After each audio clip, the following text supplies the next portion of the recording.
মানবতা বিরোধী অপরাধে শেখ হাসিনার বিচারের রায় কাল হবে সরাসরি সম্প্রচার। বিভিন্ন স্থানে বিচ্ছিন্ন নাশকতা, সড়ক অবরোধ, বিজিবি মোতায়েন।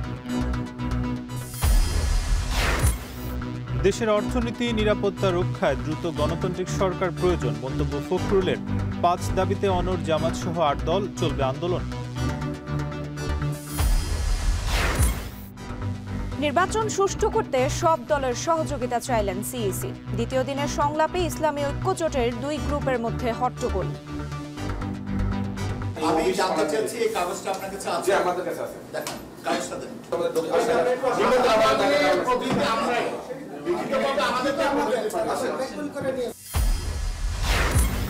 হাফ ভাড়া নিয়ে শিক্ষার্থী শ্রমিক সংঘর্ষের জেরে বরিশাল থেকে সব রুটে বাস বন্ধ। এক ইস্যুতে প্রায় ভোগান্তি, যাত্রীদের ক্ষোভ।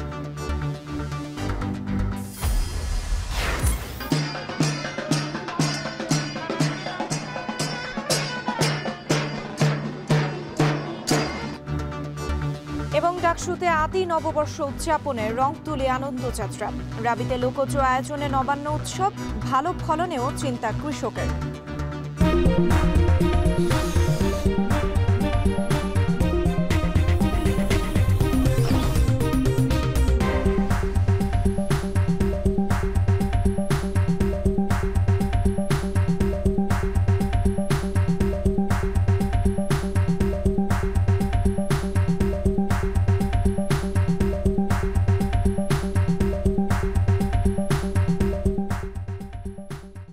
দর্শক শুনছিলেন শিরোনাম। স্বাগত এখন দুপুরে পুরো আয়োজন জুড়ে সঙ্গে আছি আমরা দুজন, আমি সুমাইরাত্রি এবং আমি নাজমুস সাকিব।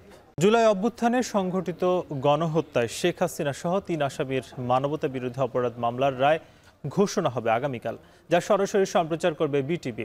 আর রায়ের আগের দিন ট্রাইব্যুনাল ১-এ ব্রিফিংয়ে প্রসিকিউটর গাজী এমএইচ তামিম বলেন, যেসব আসামি পলাতক এবং তারা আত্মসমর্পণ না করলে আপিল করতে পারবেন না। এছাড়া রায়ের ক্ষেত্রে আসামি নারী না পুরুষ তা বিবেচনার সুযোগ নেই, তার অপরাধের মাত্রা অনুযায়ী সাজা হবে। আজহার লিমনের প্রতিবেদন।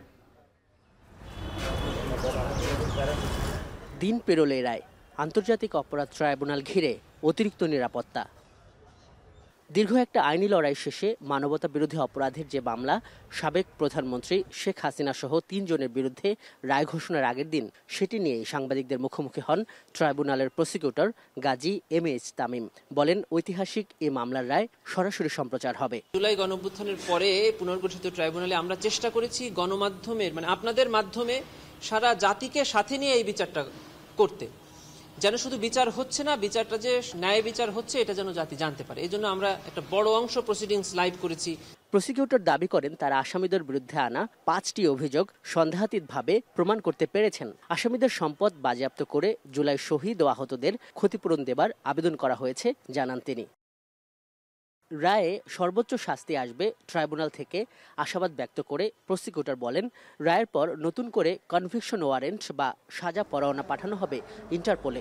তবে পলাতক থাকলে আসামিরা আপিল করতে পারবেন না। হাজির না হয়ে উনি যে সকল কথা বলবেন সেটা আইনের দৃষ্টিতে কোনো বক্তব্যই নয়, সামাজিক দৃষ্টিতে বক্তব্য, যেটাতে আমরা মনে করি যে উনি যে কোনো একটা সময় এসে বলবেন যে এখানে মামলা চলছে, এখানে যে মামলা হয়েছে এটা আমি জানি না বা জানতাম না, এটা বলার সুযোগ থাকছে না। জুলাই আগস্ট গণহত্যার বিচারে গেল বছরের অক্টোবরে পুনর্গঠিত ট্রাইব্যুনালে এটি মূলত প্রথম মামলা। এর ৩ আসামির বিরুদ্ধে গণহত্যার পরিকল্পনা, প্ররোচনা ও নির্দেশ দেবার অভিযোগ আনা হয়েছে। 14 জুলাই গণভবনের সংবাদ সম্মেলনে ছাত্র জনতাকে রাজাকারের নাতিপুতি বা রাজাকারের বাচ্চা বলা, হেলিকপ্টার থেকে গুলি ও মারণঘাতী গুলির নির্দেশের টেলিফোন কথোপকথন, চাংখারপুল হত্যা, সাভারে গুলি করে মরদেহ পুড়িয়ে দেয়া এবং রংপুরে আবু সাইদকে গুলি করে হত্যার ঘটনাগুলোকে শেখ হাসিনা সহ 3 আসামির বিরুদ্ধে অভিযোগ ও প্রমাণ হিসাবে উপস্থাপন করেছে প্রসিকিউশন পক্ষ। আজহার লিমন, এখন ঢাকা। এদিকে সিলেট ও ময়মনসিংহ সহ দেশের বিভিন্ন স্থানে যানবাহনে আগুন দিয়েছে দুর্বৃত্তরা। পাশাপাশি ঢাকা বরিশাল মহাসড়কে গাছ ফেলে ও টায়ার জ্বালিয়ে বিক্ষোভ করে কার্যক্রম নিষিদ্ধ আওয়ামী লীগ। নাশকতার অভিযোগে কুমিল্লা থেকে নিষিদ্ধ ছাত্রলীগের ৪৪ জনকে আটক করেছে আইন শৃঙ্খলা বাহিনী। শনিবার গভীর রাতে সিলেটের শহীদ শামসুদ্দিন আহমদ হাসপাতালের একটি অ্যাম্বুলেন্স ও কুমারগাঁও বাস স্ট্যান্ড এলাকায় একটি বাসে আগুন দেয় দুর্বৃত্তরা। খবর পেয়ে ফায়ার সার্ভিসের কর্মীরা ঘটনাস্থলে গিয়ে আগুন নিয়ন্ত্রণে আনেন। আগুনে অ্যাম্বুলেন্সটি পুড়ে ছাই হয়ে গেছে, তবে এতে প্রাণহানির কোনো খবর পাওয়া যায়নি। একইভাবে ময়মনসিংহে কাভার্ড ভ্যানে আগুন দেয় দুর্বৃত্তরা। এদিকে ঢাকা বরিশাল মহাসড়কের উপর গাছ ফেলে অবরোধ করেছে কার্যক্রম নিষিদ্ধ আওয়ামী লীগের নেতাকর্মীরা। ভোর থেকে মাদারীপুরের গোপালপুর বাস স্ট্যান্ডের উত্তর পাশ সহ কয়েকটি স্থানে গাছ ফেলে সড়ক অবরোধ করে তারা। নাশকতার অভিযোগে কুমিল্লা থেকে নিষিদ্ধ ছাত্রলীগের ৪৪ জনকে আটক করেছে আইন শৃঙ্খলা বাহিনী।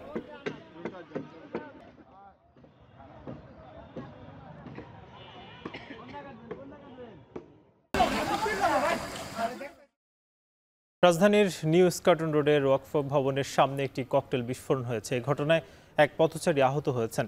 সকাল ৮টা ৪০ দিকে এই ককটেল বিস্ফোরণের ঘটনা ঘটে। আহত ব্যক্তির নাম আব্দুল বাসির। তিনি একটি বেসরকারি প্রতিষ্ঠানে কাজ করেন। তিনি হেঁটে বাংলা মোটরে তার অফিসে যাওয়ার সময় ককটেল বিস্ফোরণে আহত হন। আব্দুল বাসিরের পায়ে এবং হাতে জখম হয়েছে। তিনি বলেন, প্রতিদিনের মতো সকালে হেঁটে অফিসে যাচ্ছিলেন। তিনি ধারণা করছেন ওয়াকফ ভবনের সামনে দিয়ে যাওয়া উড়াল সড়কের উপর থেকে কেউ ককটেল ছুড়ে মেরেই চলে যায়। জুলাই মানবতা বিরোধী অপরাধের অভিযোগ হয়ে ক্ষমতাচ্যুত প্রধানমন্ত্রী শেখ হাসিনার বিরুদ্ধে করা একটি মামলার রায় ঘোষণাকে কেন্দ্র করে আওয়ামী লীগ আবারও অনলাইনে 2 দিনের শাটডাউন কর্মসূচি ঘোষণা করেছে। এর মধ্যে বিভিন্ন জায়গায় ককটেল বিস্ফোরণ এবং বাসে আগুন দেওয়ার ঘটনা ঘটে।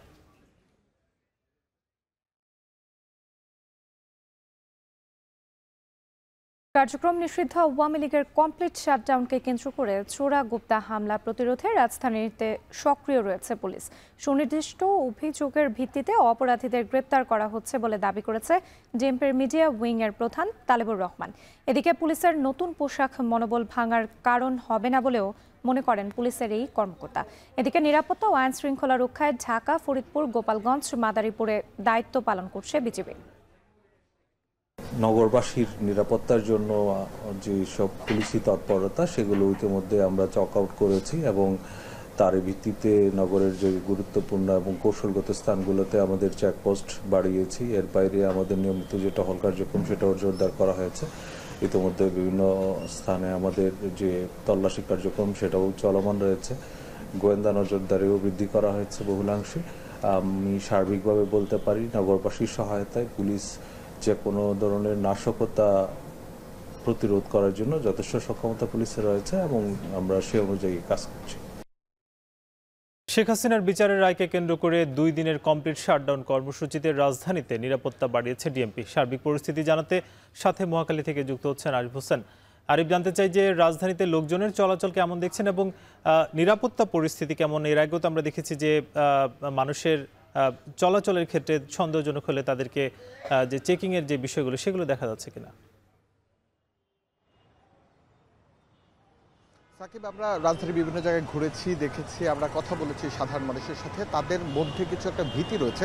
তবে আজকের দিনের যেই কমপ্লিট শাটডাউন যেই কর্মসূচি, সেই কর্মসূচি কিন্তু আগের আওয়ামী লীগের দেওয়ার 13 তারিখের যে কর্মসূচি লকডাউন, সেটা হচ্ছে ঢিলেঢালাভাবে হচ্ছে। আমরা দেখেছি রাস্তায় ব্যক্তিগত যেই গাড়ি রয়েছে সেই গাড়ির সংখ্যা অনেক বেশি। এছাড়া পাবলিক পরিবহনগুলো যেগুলো রয়েছে সেগুলো চলছে কিছু কিছু, তবে খুব বেশি যে চলছে সেটা বলা যাবে না, মোটামুটি ঢিলেঢালাভাবে। এছাড়া আমরা এই মুহূর্তে মহাখালীতে দাঁড়িয়ে আছি, আপনি দেখতে পাচ্ছেন দূরপাল্লার গাড়ি বেশ কয়েকটি কিন্তু এখান থেকে ছেড়ে যাচ্ছে। প্রতি 10 থেকে 15 মিনিট পরপরই দূরপাল্লার গাড়ি এখান থেকে যাচ্ছে। তার মানে বোঝাই যাচ্ছে যে রাস্তার অন্যান্য জায়গার যে রুটগুলো সেগুলো মোটামুটি ঠিক রয়েছে। এছাড়া আমরা আইনশৃঙ্খলা রক্ষাকারী বাহিনীর সাথে কথা বলেছিলাম, তারা বলছেন সকাল 8টা 40 শুধু একটি ককটেল বিস্ফোরিত হয়েছিল নিউ স্কটন রোডে। এছাড়া নাশকতার কোনো ধরনের অভিযোগ এখন পর্যন্ত পাওয়া যায়নি। এছাড়া আমরা কথা বলেছিলাম আইনশৃঙ্খলা রক্ষাকারী বাহিনীর গোয়েন্দা সংস্থার সাথে, তারা বলেছেন যে ইতিমধ্যে এই সকাল থেকে এখন পর্যন্ত বিভিন্ন ধরনের নাশকতার প্রস্তুতিকালে এবং মিছিল দেওয়ার প্রস্তুতিকালে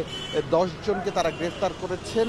আমরা থানাগুলোতেও কথা বলেছিলাম, সেখানে এখন পর্যন্ত নাশকতার বড় ধরনের কোনো অভিযোগ এখন পর্যন্ত নেই। সাধারণ মানুষ যারা দূরপাল্লায় যাবেন এবং ঢাকার শহরের মধ্যে এক জায়গা থেকে আরেক জায়গায় যাবেন তারা সহজেই সিএনজি কিন্তু পাচ্ছেন। এছাড়া পাবলিক পরিবহনের যে বিষয়গুলো সেটি কিছুটা কম, ব্যক্তিগত গাড়ি, সিএনজি এবং মোটরসাইকেল যেগুলো উবার, পাঠাও, এই গাড়িগুলোর সংখ্যা আমরা দেখতে পাচ্ছি মোটামুটি ভালোই। মহাখালী থেকে শুরু করে বিজয় সরণি, ফার্মগেট, এছাড়া ঢাকা বিশ্ববিদ্যালয়, শাহবাগ এরিয়া যেগুলো রয়েছে সব জায়গায় কিন্তু কম বেশি গাড়ির চাপ রয়েছে। তার মানে একদম শাটডাউন কর্মসূচি পুরোপুরি পালন হয়েছে সেটাও বলা যাবে না, একদম ব্যর্থ হয়েছে সেটাও বলা যাবে না।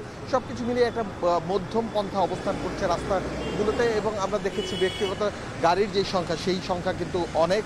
তবে সকাল থেকে এখন পর্যন্ত একটি ককটেল বিস্ফোরণ ছাড়া কোনো ধরনের নাশকতার যে তথ্য রয়েছে সে তথ্য কিন্তু আমাদের কাছে নেই, এবং আইনশৃঙ্খলা রক্ষাকারী বাহিনীর সাথে আমরা যে কথা বলেছিলাম তারাও কিন্তু একটি ককটেল বিস্ফোরণের বাইরে কোনো ধরনের নাশকতা অথবা বাসে জ্বালাও পোড়াওর মতো যে ঘটনা সেই ঘটনার কিন্তু কোনো অভিযোগ আর পাওয়া যায়নি।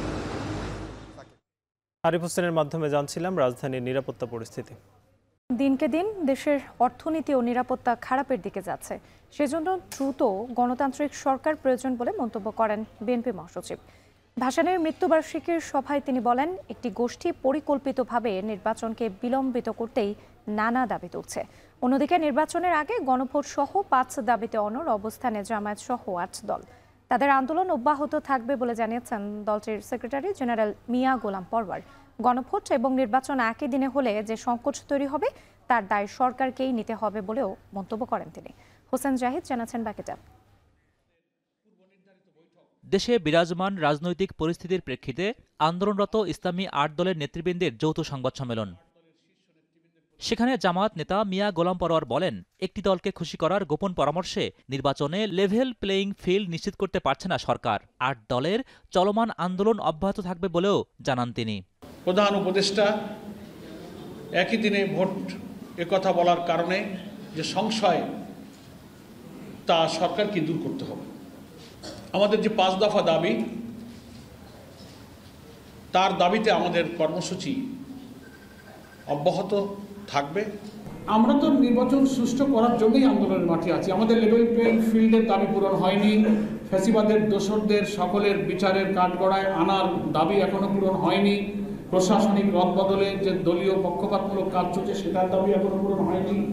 তাই না, আমরা এই অনেক দাবি এখনো অপূরণ আছে। এটার জন্য আমরা আন্দোলনের কর্মসূচি শীর্ষ নেতৃত্ব লিয়াজোঁ কমিটিকে যে দায়িত্ব দেওয়া আছে তারা সেটা সময় মতো বৈঠক করে ঘোষণা করবে।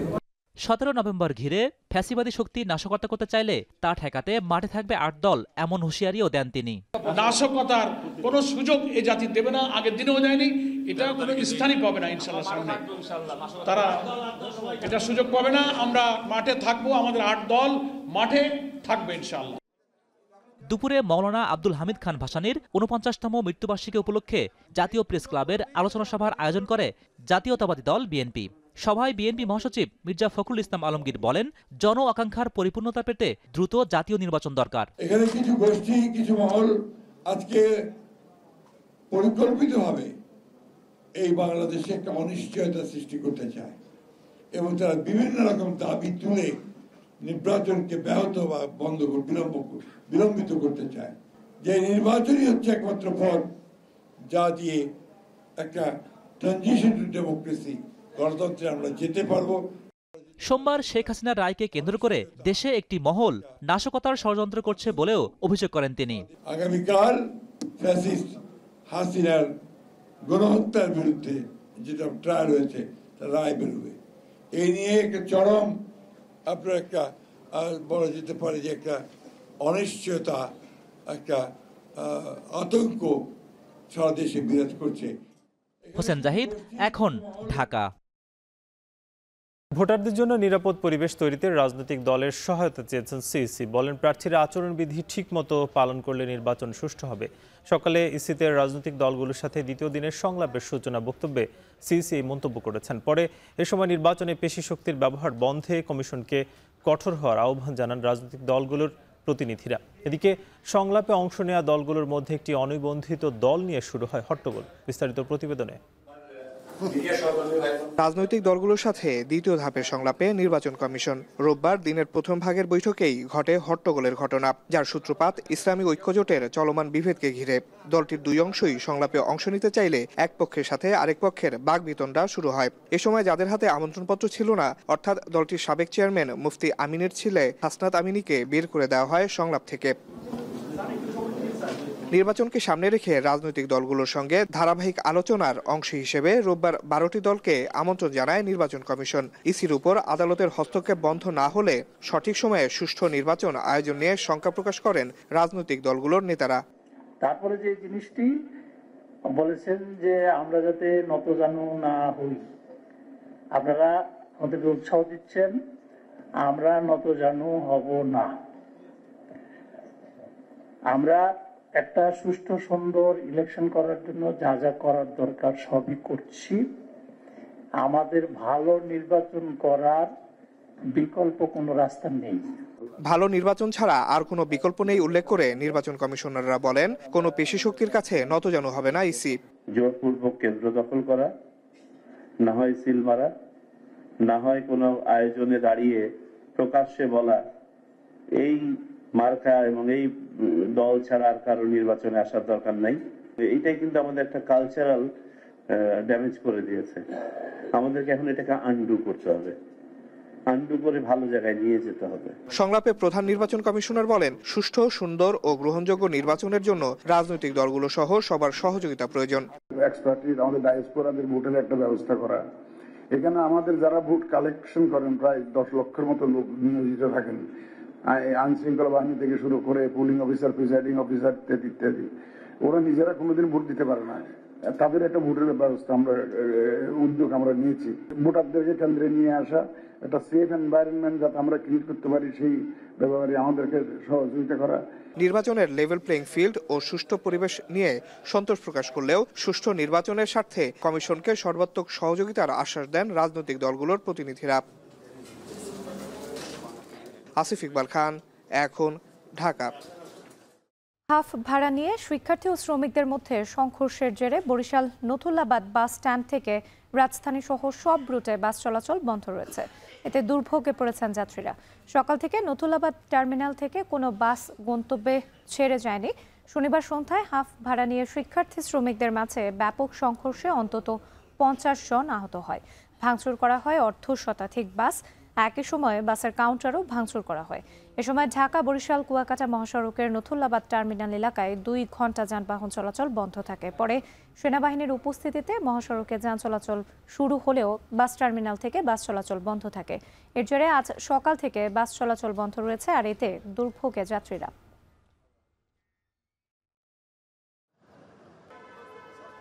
আমি মেহেন্দিগঞ্জ থেকে আসছি, মেহেরপুরে যাব। আমার মাল সামান আছে, আমার ওয়াইফ আছে, ওনাকে পাঠাবো আর কি। আমি যাব না, ওনাকে দিয়ে মাল সামান উঠাই দেবো গাড়িতে। এখন তো চরম দুর্ভাগ্য, যেহেতু মহিলা মানুষ কিভাবে যাবে জানি না। রাস্তার উপরে এসে বসে আছি, এটা কেমনে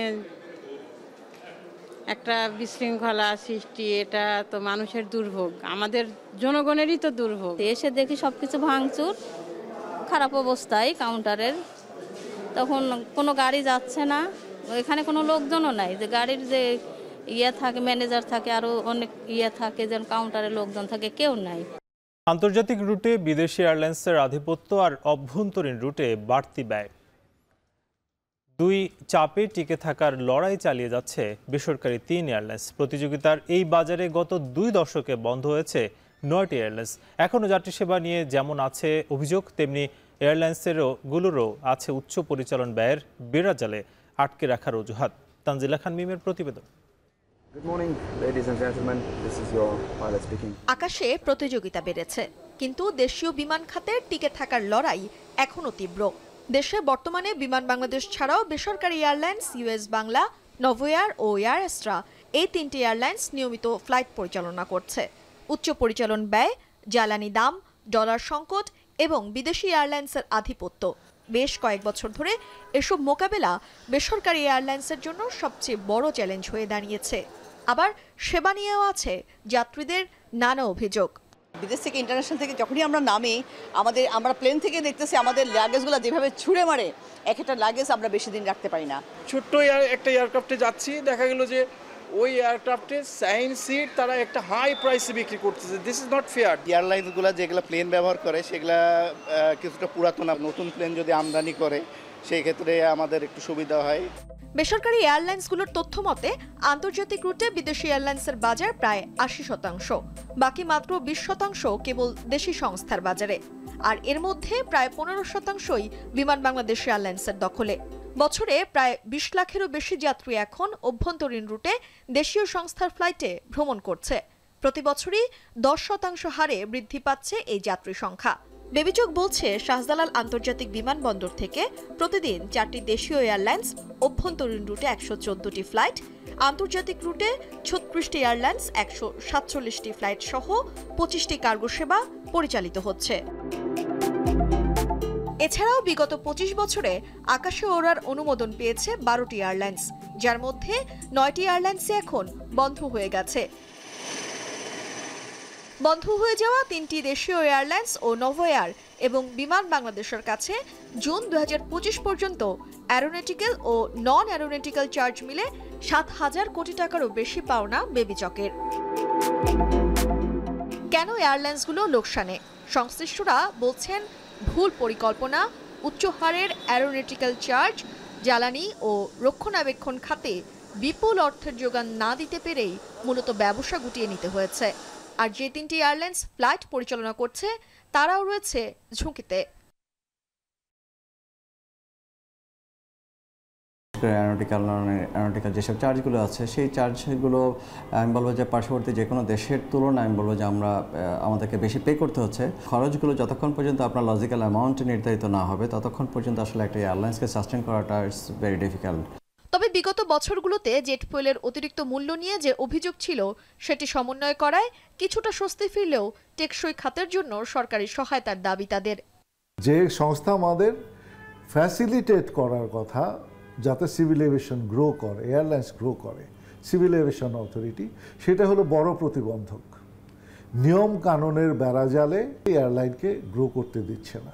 তেলের দাম বিশ্বের অন্যান্য যে কোনো জায়গার থেকে বেশি এতদিনও ছিল, এই মে মাস থেকে এটা বিশ্বের সাথে মোটামুটি সামঞ্জস্যমূলক ছিল। উচ্চ পরিচালন ব্যয়ের পাশাপাশি প্রতিযোগিতা এখন কেবল দেশীয় সংস্থার মধ্যেই সীমাবদ্ধ নয়। বিদেশি এয়ারলাইন্সগুলো আধুনিক সেবা ও বৈদেশিক রুট সুবিধা দিয়ে যাত্রী টানছে। ফলে দেশীয় সংস্থাগুলোকে বাজারে টিকে থাকতে আরও কৌশলগত হতে হচ্ছে। একটা ইউরোপিয়ান এয়ারলাইন যেই কস্টে এয়ারক্রাফট লিজ নিতে পারে, বাংলাদেশ থেকে একটা এয়ারলাইন সেই একই এয়ারক্রাফট লিজ নিতে গেলে প্রায় 20 থেকে 30% এক্সট্রা লিজ রেন্ট দিতে হয় due to country risk assessment যেটা তারা করে। প্লাস আমাদের ডলার ভার্সেস টাকার একটা ভালনারেবিলিটি আছে। যাত্রী সংখ্যা প্রবৃদ্ধি নতুন করে দেশীয় এভিয়েশন খাতে আশার আলো দেখালেও এয়ারলাইন্সগুলোর যথাযথ যাত্রী সেবা মানোন্নয়ন না হলে এই পথ থেকে উত্তরণ কঠিন হবে।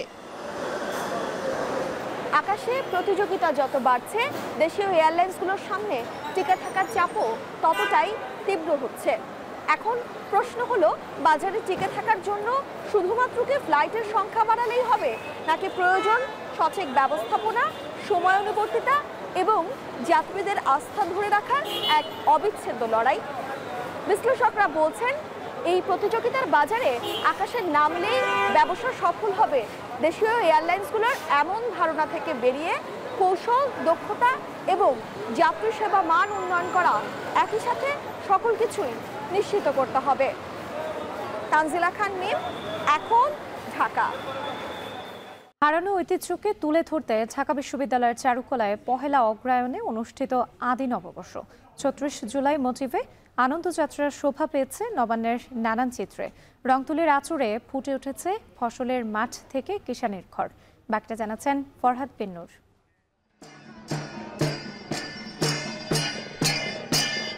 এই যে পালকিতে শোভা পেয়েছে নববধূ, কাস্তে হাতে কৃষক ধান কেটে নিচ্ছেন ঘরে। কুলায় ধান পরিষ্কারে ব্যস্ত কিষানি, যেখানে নব অন্যের আনন্দ যেন অন্তহীন। গ্রামীণ জীবনে নবান্নের এমন সব চিত্র ফুটে উঠেছে চারুকলার এই আনন্দযাত্রায়। পহেলা অগ্রহায়ণে ঢাকা বিশ্ববিদ্যালয়ের কেন্দ্রীয় ছাত্র সংসদ এবং বিপ্লবী সাংস্কৃতিক ঐক্যের যৌথ আয়োজনে আদি নববর্ষ উপলক্ষে আয়োজিত এই আনন্দযাত্রার মোটিভ জুলাই ৩৬। অংশগ্রহণকারীরা বলছেন, এমন আয়োজনের মধ্য দিয়ে হারানো ঐতিহ্য ফুটে উঠেছে। আমরা শুধু আদি নববর্ষ এই নামে করছি মানুষকে জানানোর জন্য যে এইটা আমাদের নববর্ষ ছিল। আমাদের ঐতিহ্যগত যেই কৃষ্টি কালচার, এটা যদি আমরা চর্চা করি সেই ক্ষেত্রে আমরাও আরো সুন্দরভাবে আগাইতে পারবো। যেই সংস্কৃতিটা একেবারে বিলুপ্ত হয়ে গিয়েছে সেটা নতুন করে আমাদের মাঝে বিরাজ করছে, এই আনন্দ রাখার জায়গা কোথায় বলুন? ফসলের মাঠ জুড়ে গাংচিলের উড়াউড়ি, গরুর গাড়িতে সোনালী ফসল ঘরে তোলা, বাড়ির বারান্দা আঙিনায় নতুন আহার গ্রহণে ব্যস্ত হাঁস মুরগিও। এমন নবান্ন যেন রংতুলির আঁচড়েও। চিত্রশিল্পীরা বলছেন, শহুরে মানুষের মনে তারা জাগিয়ে তুলতে চান গ্রামীণ আবহ। আমরা চাই রঙের মাধ্যমে এবং ড্রয়িং এর মাধ্যমে এটা তুলে ধরতে, যে আমাদের সংস্কৃতি আমরা একসাথে তুলে ধরছি। আমরা ঐতিহ্যগতভাবেই বাঙালিরা নবান্নে ফসল ঘরে উঠে যেই ফসলে বিভিন্ন ধরনের পিঠা, বিভিন্ন ধরনের খই, বিভিন্ন খাবার তৈরি হয়। এর আগে পহেলা অগ্রহায়ণ আদি নববর্ষ 1432 উদ্বোধন করে বিশ্ববিদ্যালয়ের উপাচার্য বলেন, শহরের মানুষও যে গ্রামীণ ঐতিহ্যকে ধারণ করে এই আয়োজন তারই প্রমাণ। আমাদের শিক্ষার্থীদের প্রতিনিধি ডাকসু এই আনন্দ আয়োজনের সাথে আমাদের সাংস্কৃতিক যে ঐতিহ্য, এই ঐতিহ্য উদযাপনের ক্ষেত্রে তারা গুরুত্বপূর্ণ ভূমিকা পালন করছে। এর সাথে শহরে আমাদের শিক্ষার্থীরা পড়াশোনা করে ঠিকই, কিন্তু একই সাথে গ্রামীণ জনপদে আমাদের যে সংস্কৃতির যে ঐতিহ্য, আমাদের যে নবান্নের যে ঐতিহ্য, সেই ঐতিহ্যকে যে তারা ভুলে যায়। এছাড়া বিভিন্ন স্টলে পিঠা, নকশি কাঁথা, হাত পাখা, মাটি ও কাঠের তৈরি বিভিন্ন পুতুল, একতারা এবং বই প্রদর্শন করা হয়। ফরহাদ বিন নূর, এখন, ঢাকা। সবুজ শ্যামল বাংলায় শস্যের প্রাচুর্যে ভরা মাঠঘাট। অগ্রহায়ণের সে প্রাচুর্য মেলবন্ধন ঘটায় আত্মীয় স্বজন আর কুটুমের আতিথেয়তায়। ঘরে ঘরে ধুম পড়ে নতুন ধানের ক্ষীর পায়েস, পিঠাপুলির আয়োজনের। রাজশাহী বিশ্ববিদ্যালয়ের শিক্ষার্থীরা এবারের নবান্ন আয়োজনকে দিয়েছে নতুন প্রাণ। ধান কাটা, শোভাযাত্রা, পিঠা মেলা সহ দিনব্যাপী ছিল সাংস্কৃতিক আয়োজন। রেহানুল ইসলামের ক্যামেরায় রাকিবুল হাসানের প্রতিবেদন।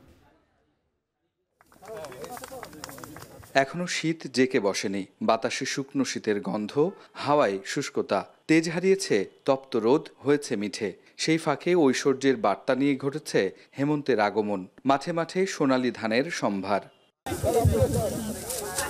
নতুন ধান কাটা আর তার অন্ন খাওয়াকে কেন্দ্র করে রাজশাহী বিশ্ববিদ্যালয়ের কৃষি অনুষদে পালিত হল নবান্ন উৎসব। নানা সাজসজ্জায় উৎসবে মেতে ওঠে শিক্ষার্থীরা। লোকসুরে স্নিগ্ধ ভরে নতুন ধানের পিঠাপুলি নতুন প্রজন্মের সাথে পরিচয় করিয়ে দিতে কৃষি অনুষদের আঙিনায় নবান্ন পিঠা মেলার আয়োজন ছিল। নানা খেলাধুলাও। নতুন ধানের পায়েস, পিঠা এগুলো সব হারিয়ে যাচ্ছে, কিন্তু আমাদের এই অ্যাগ্রোনমি এগ্রিকালচার এক্সটেনশন ডিপার্টমেন্ট আমরা এই ঐতিহ্যটাকে ধরে রাখতে চেষ্টা করছি। নতুন ধান ঘরে তুলে যে কৃষক তার আত্মীয় স্বজন, পাড়া প্রতিবেশীর মধ্যে বিতরণ করে যে আনন্দ উৎসবটা করে, এই ঐতিহ্যটাকে তুলে ধরার জন্যই আমরা এই আয়োজন করে থাকি। উদ্বোধনের পর ফ্ল্যাশমব হয়ে আনন্দ শোভাযাত্রা, ঢাক ঢোলের তালে মেতে ওঠে শিক্ষার্থীরা। হাতে ধান কাস্তে আর গ্রামীণ নানা চরিত্রে তুলে ধরা হয় ঐতিহ্য আর সংস্কৃতিকে। তো নতুন ধান, নতুন চাল, নতুন চালের পিঠা, তো এই জন্য মেইনলি আমাদের পিঠার আয়োজনটা রাখা। গোটা দেশকে জানাতে চাই যে এখন আমাদের মাঝে সেই ঐতিহ্যটা, পুরনো ঐতিহ্যটা আমাদের মাঝে এখন আছে। কৃষি অনুষদের দাবি, নতুন ধানের পরিচিতি আর নবীন শিক্ষার্থীদের সাথে ঐতিহ্যকে পরিচয় করিয়ে দিতেই এক যুগের বেশি সময় ধরে এ আয়োজন করছে তারা। গ্রামীণ যে ঐতিহ্য ছিল, কৃষকরা তাদের ধান কাটার পরে পিঠাপুলি তৈরি করবে, জামাই দিয়ে আসবে, তাদের নিয়ে খাবে এবং এক বাড়ি থেকে আরেক বাড়িতে যাবে। এইভাবে গ্রামগঞ্জের ঐতিহ্যকে আমরা ধরে রাখার জন্য আমাদের বিভাগ থেকে এই প্রোগ্রামটা করে থাকি। এবার রাজশাহীতে মোট আমনের উৎপাদনের মাত্র 2% ধান কেটেছে কৃষক। কৃষি বিভাগ বলছে, নভেম্বরের শেষাংশে নবান্নের আয়োজন হবে গ্রামে গ্রামে। রাকিবুল হাসান, এখন, রাজশাহী।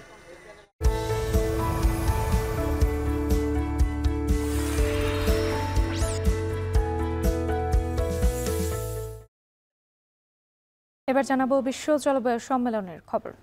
এবার ব্রাজিলে বিশ্ব জলবায়ু সম্মেলনে অ্যামাজনের আদিবাসীদের বিষয়ে আলোচনাভুক্ত করার কথা থাকলেও তা শেষ পর্যন্ত করা হয়নি, যে কারণে আদিবাসীদের বিক্ষোভের আশঙ্কায় সম্মেলনের প্রধান ফটকে অবস্থান নিয়েছে দেশটির সেনাবাহিনী। বেলেম শহর থেকে সে খবর জানিয়েছেন মাহমুদ রাকিব। মাথায় অ্যামাজনের জীব জন্তুর পালক দিয়ে তৈরি বিশেষ মুকুট আর গায়ে ভিন্ন ধরনের পোশাক, হাতে দ্রোহের প্ল্যাকার্ড আর মুখে ধরিত্রী রক্ষার বিপ্লবী সুরের স্লোগান।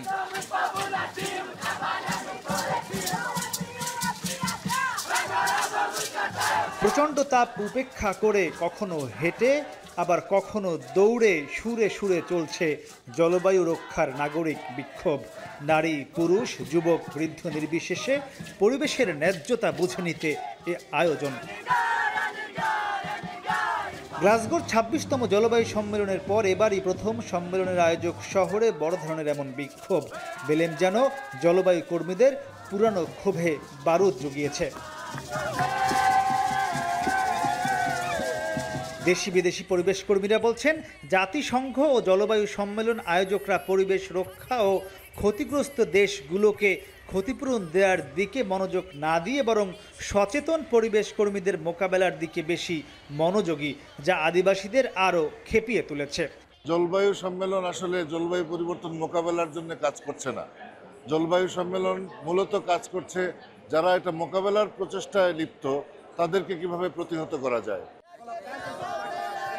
জলবায়ু বিজ্ঞানীরা বলছেন, কপ কর্তৃপক্ষ জলবায়ু পরিবর্তন রোধ করতে গিয়ে পথ হারিয়ে ফেলেছে। This place has to really reboot itself to make sure it is still relevant for indigenous people, for vulnerable populations, for women, children and everybody who's on the front line of the climate crisis. Bangladesh সরকারের প্রতিনিধিরাও একমত পোষণ করে বলছেন, কপ তার উদ্দেশ্য থেকে সরে গেলেও এই আয়োজনই বিপর্যস্ত দেশগুলোর একমাত্র ও শেষ ভরসা। যে অবস্থাটা দেখা যাচ্ছে, বিশেষ করে বর্তমানে যে বৈশ্বিক প্রেক্ষাপট, সেটা আমাদের পরিবেশে আলোচনা এবং পরিবেশের জন্য, ক্লাইমেট চেঞ্জের জন্য একটা অনুকূল পরিবেশ না। আমেরিকা সরে গেছে, এখন যারা মেজর এমিটার তারাও সরে যেতে চাচ্ছে। গবেষণায় দেখা গেছে, বর্তমান গড় তাপমাত্রার গতি চলতে থাকলে খুব শিগগিরই 1.5 তাপমাত্রা অতিক্রম করবে পৃথিবী, যার সবচেয়ে বেশি নেতিবাচক প্রভাব পড়বে বাংলাদেশে। প্রায় 3.5 দশক আগে থেকে শুরু হওয়া এই বিশ্ব জলবায়ু সম্মেলনের মূল উদ্দেশ্য ছিল বাংলাদেশের মতো পরিবেশ বিপর্যয়ে থাকা দেশগুলোকে রক্ষা করা, পাশাপাশি পুরো বিশ্বে মানুষের বসবাসযোগ্যতা নিশ্চিত করা। কিন্তু উন্নত বিশ্বের অনীহা আর বিশ্ব মোড়লদের খামখেয়ালির জন্য এই আসরগুলো ধীরে ধীরে তার প্রয়োজনীয়তা হারাচ্ছে। তাই পরিবেশ কর্মীরা বলছেন, যদি উন্নত বিশ্ব সজাগ না হয় তাহলে একদিকে যেমন বাংলাদেশের মতো পরিবেশ বিপর্যয়ে থাকা দেশগুলো ধ্বংসের দিকে এগিয়ে যাবে, পাশাপাশি পুরো বিশ্বে মানুষ তার বসবাসযোগ্যতা হারাতে পারে। মাহমুদ রাকিব, এখন বেলেম, ব্রাজিল। লিবিয়া উপকূলে নৌকাডুবিতে 4 বাংলাদেশের মৃত্যু হয়েছে। শনিবার লিবিয়ান রেড ক্রিসেন্টের বরাতে বিষয়টি নিশ্চিত করেছে আল জাজিরা।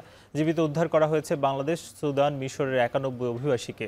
রেড ক্রিসেন্ট জানিয়েছে, বৃহস্পতিবার পরপর ডুবে যায় অভিবাসীদের 2টি নৌকা। প্রথম নৌকায় যে 26 বাংলাদেশি ছিলেন তাদের মধ্যে 4 জন মারা গেছেন, আর দ্বিতীয় নৌকায় ছিল সুদান ও মিশর থেকে আসা 69 অভিবাসন প্রত্যাশী। ওই 4 বাংলাদেশি বাদে বাকি সবাইকে জীবিত উদ্ধার করা হয়েছে বলে নিশ্চিত করেছে আল জাজিরা। বাংলাদেশ ফুটবলের সঙ্গে শেষে এসে তরি ডোবার প্রবাদের সখ্যতা বেশ আগের। মনোযোগের ঘাটতি, প্রস্তুতির অভাব নাকি চিরায়ত অভ্যাস? ঠিক কোন কারণে বারবার মন ভেঙেছে দেশের ফুটবল সমর্থকদের, সেই উত্তরই খুঁজেছেন জুবাইর আহমেদ। দলটাকে সেভ রাখতে পারে এই জিনিসগুলি। আশরাফ উদ্দিন আহমেদ চুন্নু 70 কিংবা 80-র দশকে বাংলাদেশের সোনালী সময়ের সাক্ষী। দেশের জার্সিতে সর্বোচ্চ গোল আর একমাত্র হ্যাট্রিকের মালিক চুন্নু স্মৃতির পাতা হাতড়েও মনে করতে পারলেন না ঠিক কবে শেষ সময়ে গোল হজম করে ম্যাচ হাতছাড়া করেছিল সেই সময়ের বাংলাদেশ। তবে বর্তমান ফুটবল ভক্তদের জন্য এই চিত্রটাই সবচেয়ে পরিচিত। 2021 সালের অক্টোবর থেকে 10 ম্যাচে 80 মিনিটের পর গোল খেয়ে ম্যাচের ড্র কিংবা হারের মুখ দেখেছে বাংলাদেশ। শেষ সময়ে ফুটবলাররা ব্যর্থ হচ্ছেন নিজেদের স্বাভাবিক খেলা ধরে রাখতে, কখনো বা চাপের মুখে ভেঙে পড়ছেন গোলরক্ষকরা। জাতীয় দলের সাবেক গোলরক্ষক বিপ্লব ভট্টাচার্য কোচ ক্যাব্রেরার সঙ্গে কাজ করেছেন 2 বছর। জানালেন স্প্যানিশ কোচের দর্শন নিয়ে। একজন কোচ হিসাবে সে কন্টিনিউয়াস কিন্তু খেলোয়াড়দেরকে সব ব্রিফিং করে। আসলে সবচেয়ে বড় জিনিস, খেলোয়াড়রা যদি নিজের 100% কনসেন্ট্রেশনটা মাঠে না রাখে। আমরা এই জায়গাটায় খুবই ট্যাকটিক্যালি অনেক কিছু হিসাব করতাম অ্যাজ এ প্লেয়ার হিসাবে, এবং কোচও আমাদেরকে ওইভাবে বলে দিত যে যখন লাস্ট মোমেন্টগুলো, বিশেষ করে লাস্ট 10 মিনিট খুব হিসাব করে খেলতে হবে। বিপ্লব ভট্টাচার্য অবশ্য বলছেন, এমন সময় সবচেয়ে বেশি দায়িত্ব নিতে হবে গোলরক্ষকদেরই। আর এক সময়ের আলোচিত স্ট্রাইকার আশরাফ উদ্দিন চুন্নু দেখছেন ম্যান মার্কিংয়ের দুর্বলতা। ম্যান টু ম্যান মার্কিংটা জরুরি থাকে। যেমন লাস্ট ম্যাচে যেটা নেপালের সঙ্গে যে গোলটা খেলছে, এখানে তো আমার ফরমেশনের জন্য গোলটা খেলছে। কর্নার, ফ্রি কিক এবং ডেঞ্জারাস এরিয়া থেকে যে বলগুলো আসতো, তখন আমাদের অ্যাজ এ গোলকিপার কিন্তু as a like a leader তখন। হ্যাঁ, সো প্রত্যেকটা খেলোয়াড়কে মার্কিং করা, অপোনেন্ট টিমের কি প্লেয়ার কারা, কে গোল করতে পারে তাকে মার্ক করা এবং দায়িত্বগুলো দিয়ে দেওয়া এবং প্রত্যেকটা জায়গায় ওই সময়ে কোচ একটা গোলকিপার কোচ হয়ে যেতে হবে। দেশের ইতিহাসে অন্যতম সেরা স্ট্রাইকার চুন্নু অবশ্য সংকট কাটাতে বড় পরিসরে কাজ করার পক্ষপাতী। প্রবাসী ফুটবলারদের সুযোগ দেওয়ার পাশাপাশি মানসম্মত ফুটবলার তৈরি করে সংকট সমাধানের পক্ষে কিংবদন্তি স্ট্রাইকার। আজকে 1 বছর হয়েছে, কমিটি হয়েছে, একটা তৃণমূলের সঙ্গে কথা বলেছে, তারা ডিস্ট্রিক্ট ফুটবল চালু করেছে, জেলা মানে উপজেলা ফুটবল চালু করেছে। এই দেশীয় ফুটবলারদেরকে তৈরি করতে হবে, এখান থেকে আরো ভালো ভালো মানের খেলোয়াড় বের করে নিয়ে আসে আমরা জাতীয় দল গড়ব, সেই লক্ষ্য কিন্তু তারা কাজ করছে না। ভারত ম্যাচের আগে বাংলাদেশের ফুটবলে সবচেয়ে বড় দুশ্চিন্তা শেষ 10 মিনিট। গোল স্কোরিং সমস্যার সমাধান হয়ে এসেছেন হামজা সুমিত্রা, তবে রক্ষণের চিরায়ত এই অভ্যাস কাটিয়ে তোলা এখন ক্যাবরেরা আর দেশের ফুটবলের জন্য চ্যালেঞ্জের নাম। জুবায়ের আহমেদ, এখন, ঢাকা। শেষ করব এখন দুপুর শিরোনামগুলো আরো একবার। মানবতা বিরোধী অপরাধে শেখ হাসিনার বিচারের রায় কাল, হবে সরাসরি সম্প্রচার। বিভিন্ন স্থানে বিচ্ছিন্ন নাশকতা, সড়ক অবরোধ, বিজিবি মোতায়েন। দেশের অর্থনীতি নিরাপত্তা রক্ষায় দ্রুত গণতান্ত্রিক সরকার প্রয়োজন, মন্তব্য ফখরুলের। 5 দাবিতে অনড় জামাত সহ 8 দল, চলবে আন্দোলন। নির্বাচন সুষ্ঠু করতে সব দলের সহযোগিতা চাইলেন সিইসি। দ্বিতীয় দিনের সংলাপে ইসলামী ঐক্যজোটের 2 গ্রুপের মধ্যে হট্টগোল। আমি জানতে চাচ্ছি এই কাগজটা আপনার কাছে আছে? আমাদের কাছে আছে। দেখেন কাগজটা দেন।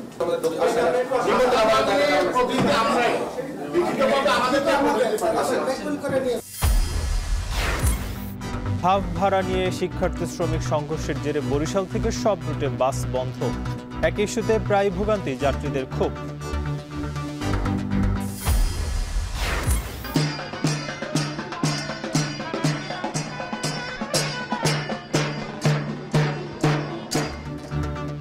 এবং ডাকসুতে আদি নববর্ষ উদযাপনে রংতুলি আনন্দযাত্রা। রাবিতে লোকজ আয়োজনে নবান্ন উৎসব, ভালো ফলনেও চিন্তা কৃষকের। আর এই ছিল এখন দুপুরের আয়োজনে। এখন টেলিভিশন ওয়েবসাইটে দেখতে ভিজিট করুন www.ekon.tv। এছাড়া ফেসবুকে যুক্ত হতে পারেন facebook.com/tv.ekon। ইউটিউবে দেখতে পারেন youtube.com/c/ekontv।